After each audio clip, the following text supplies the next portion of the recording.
o'zi bilan hisob kitob qilish. Odam shundoq bo'lib beqish kerak ekan. O'zi bilan hisob kitobni aniq qilish kerak ekan. Shundala qadamlari mustahkam bo'lib, nishonlari umidga to'lib, suygulari qalbni yulib, ondan o'z qimmatini topadi ekan. Odam o'zi bilan hisoblashib turishni bilishi kerak ekan. Bu boshqalar bilan hisoblashib ko'ngildagidek o'ylagandek chiqmayotgan shu ishlarni talash tortish qilgandan ming yaxshi ekan. Odam o'zini pat-pat tanqid qilib turishni, hamma ishning hisobi bo'lganidek o'zini o'zi so'rab beqishni bilishi kerak ekan. Bu boshqalarning ko'nglini ayab, o'z ko'nglida sarson bo'lgandan, yaxshilik qilaman deb yomon bo'lib qolgandan yaxshi ekan. Odamning o'zi bilan hisoblashib qilgan ishi va o'tayotgan kun tunlarini so'rab turishga vaqt ajratishni, suylab turishni. Hay o'zim, bugun nima ish qilding? Vaqting bekor o'tdi, deyishni bilish kerak ekan. Odam o'zini tanqid qilishni bilishi kerak ekan, ham vaqt ajratishi kerak ekan.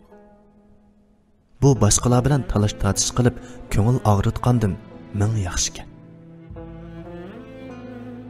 Odam o'zidan so'rab beqish kerak ekan mengayotgan yo'lini. Hay o'zim, arzimda seningcha. Hay o'zim, qarshi taraf seni shundoq o'ylamdi. Hay o'zim, senchi qilganlaring to'g'rimi? Hay o'zim, nishonlaring olamning o'qitida. Ammo o'zing texi bir tam to'da.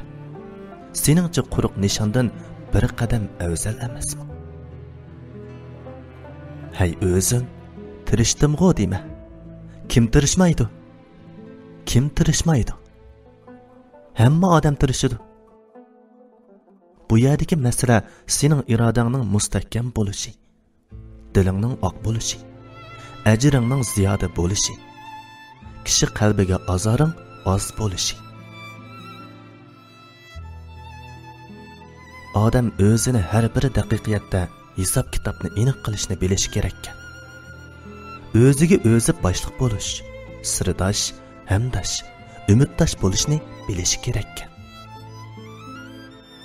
Odam o'zini ikkidan yoki bo'lmasa ikki xil xarakteri deb qarab yiqishmi afzalkan ba'zida.